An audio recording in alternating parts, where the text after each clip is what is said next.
Back to our major developing story now, and to reflect on these devastating weather events and what might be behind them is Maciej Zalewski, Professor at the European Centre for Ecohydrology. Professor, good evening. Thank you for your time. Good evening.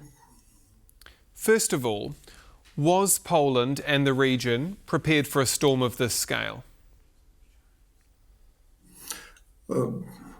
I think that generally all the world is now more and more affected by global climate changes, and now the situation is effect of changes in global circulation and also circulation which in past in Poland was east-west, west-east, and now is becoming south-north, and very hot, full of vapor air from the Mediterranean Sea is coming and clashing with cold front, and that's why we have such intensive rains in Austria, Czechia, and Poland. Especially we have some mountains, like Sudety mountains, which usually generate more of rain and precipitation.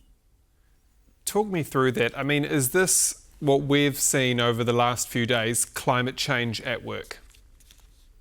Yes, there is recently more and more scientific evidences that this is, in the past, exists heavy floods, but this event is just consequence extremely high temperature of the Mediterranean Sea, which was noted in this year.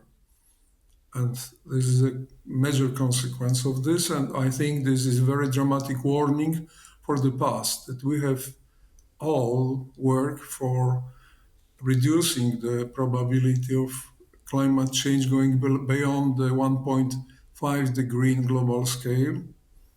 And of course, such strategies like Green Deal is extremely important to just reduce probability of such dramatic events in past, which is absolutely not guaranteed.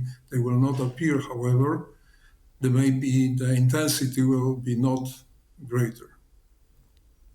Do you have a sense that when it comes to, I guess, levers, political levers that could be pulled across Europe and for the European Union, is there a sense for you that in reality there's not enough political will to actually move on climate change and avoid events like this?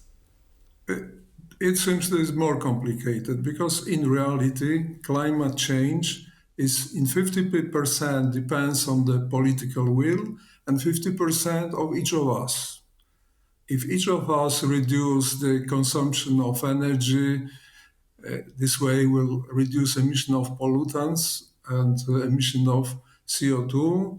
This will be very important because recently we're approaching the carrying capacity of biosphere.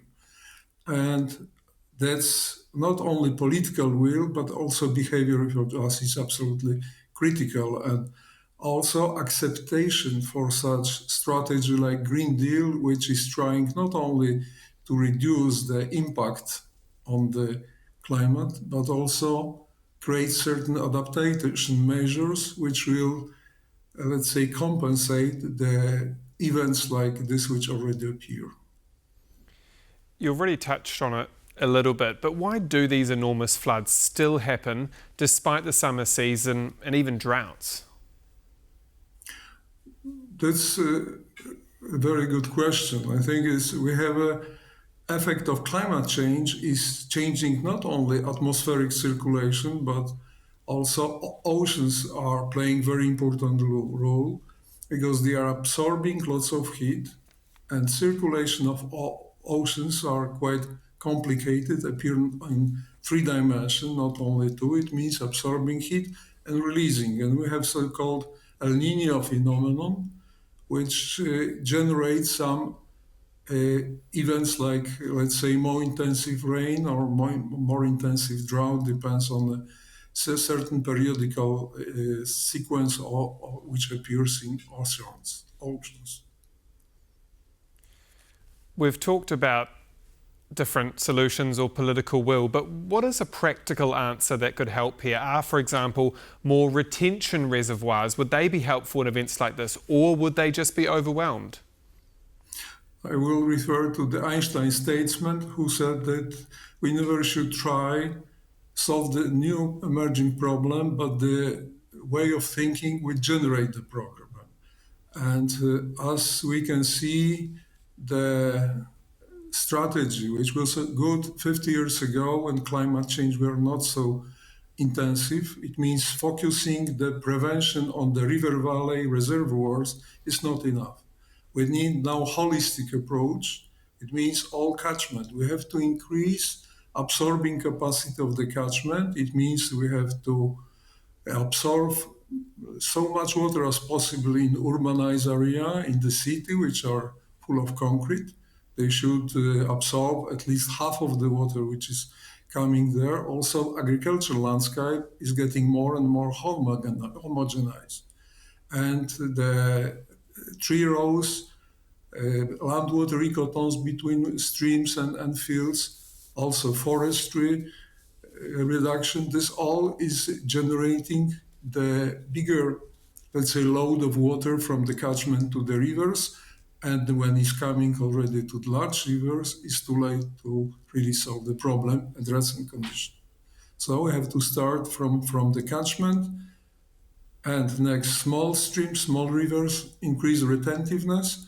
This will be also very important because we'll have big flood and big droughts. And that's why this retentiveness will be also preventing the droughts in such a large scale, which can have equally or even more serious consequences in the future. And we've seen such serious consequences over recent days. I mean, as we've covered extensively here tonight, devastation across the region, lives lost. Is this the type of thing that we will only see more and more of because of climate change? No, I think it's a synergy between human activity, between, as I mentioned, the change of character of the catchment, reduction of the retentiveness of catchment, like, for example, river channelization, which accelerate water outflow. And we have to reverse those processes by river renaturization, by increase the forest cover, which has enormous ability to absorb such intensive rain, and also increase complexity of agricultural landscape, which in Poland is more than 50% of the area of the country. And so perhaps then to end on a hopeful note, can climate change, can flooding like what we've seen this weekend, can it be avoided and stopped? I think climate change is progressing, and already this is not very easy to stop. We can, by joint effort, it means politicians and society, as I said, creation culture of sustainability. We can really stop the climate change and this 1.5 degrees scenario. And if we keep business as usual, this is a danger to come 3 or more degree, which will create hot house, and the events which we're observing now will be much more intensive. Maciej Zalewski, Professor. It's our choice. Indeed. And thank you so much for your contributions tonight, Maciej Zalewski, Professor at the European Centre for Ecohydrology. Very much appreciated. Thank you. And that's World News tonight. Do stay with us here on TVP World. I'm Aaron Darman. Good night.